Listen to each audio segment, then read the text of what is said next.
காப்பதற்கு பல கண்கள் வேண்டும் வேண்டும் என்று பார்ப்பதற்கு. கல்லடி படலாம், கண்ணடி பட்டா எந்திக்க முடியாது, படுத்த படுத்த. அதான் எவ்வளவு கண்ணு தட்டுனாலும் அழகா போயிருவோம். ஒருத்த முன்பா நம்ம போச்சுல அவன் கண்ணடி பட்டுனா போற இடமும் இருக்கக்கூடாது, வார இடமும் இருக்கக்கூடாது. அதான் மனிதனை சொல்லி இருக்கிறான், பேர் அழகு இன்பம் பிடி மூர்க்கு சாக்காலம். எவ்வளவுதான் இருந்தாலும் கடைசி காலம் நம்ம முடியக்கூடிய காலம் சாக்காலம். இந்த சாக்காலத்தை வெல்ல வேண்டுமானால் ஒன்னாலும் முடியாது, என்னாலும் முடியாது. அப்படிதான் எழுதினான் அல்லவா பிரம்மன். நம்ம தலையிலே 6 எழுத்து 6 பொருளாக எழுதிட்டான், கருவுல இருக்கு சொல்லியே எழுதிட்டான். வேறு அழகு இன்பம் பிடி மூர்ப்பு சாக்காலம் என்று எழுதினான் பிரம்மன். அதை எப்பொழுதும் மாற்றி எழுத போறது இருக்கா? கிடையாது. அப்பதான் பார்த்தான் பிரம்மன், ஆகா நம்மள் போட்ட பந்தலா இவ்வளவு ஒரு ஒய்யார் அழகாக இருக்கிறது, அழகாக இருக்கிறது. ஆனவர்கள் கல்லடி படலாம் தவிர கண்ணடி பற்றக்கூடாது என்று ஒரு குத்து மண் எடுத்தான் நம்ம போட்ட பந்தல் வாழ்வாக நின்று அழகாக பந்தல் 3 தரம் சுத்தினான். சுத்தி வடக்கு கோட்டை வாசலிலே பிரம்மன் சிரசு இருக்கிறது அல்லவா? பிரம்மன் சிரசு மேலே பந்தல் ஒரு அழகான மண்ணெல்லி எரிந்தான். யாரு? பிரம்மன் எரிகிறான். அழகாக பிரம்மன் பீடம் சிரசு மேலே எரிந்த போது பிரம்மன் எரிந்த மண்ணானது ஒரு நாளைக்கு ஒரு நாளாக வளர்ந்து கொண்டே வருகிறது, ஓங்கி வளர்ந்து அழகாக வருகிறது.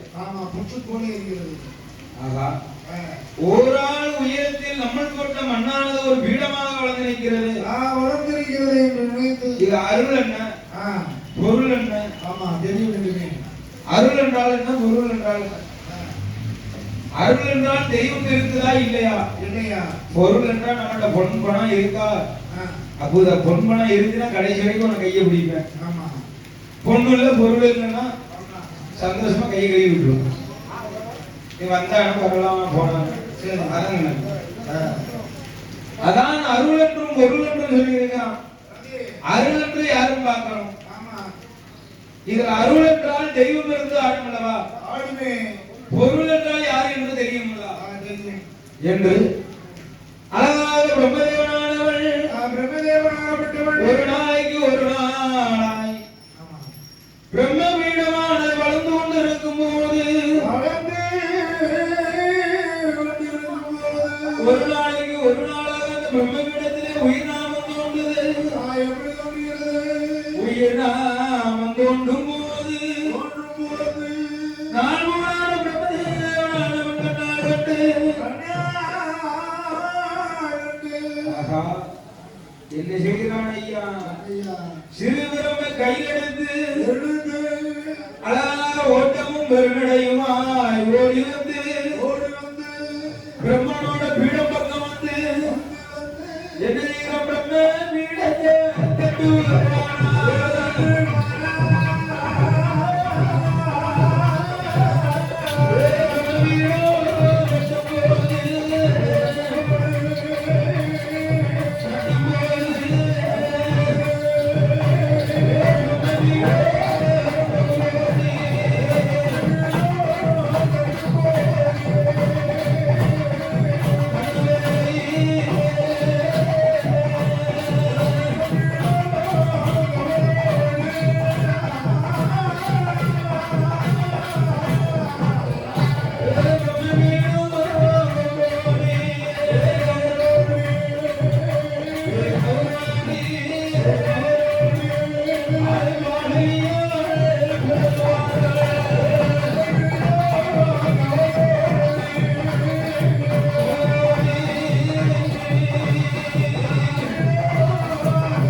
படிக்க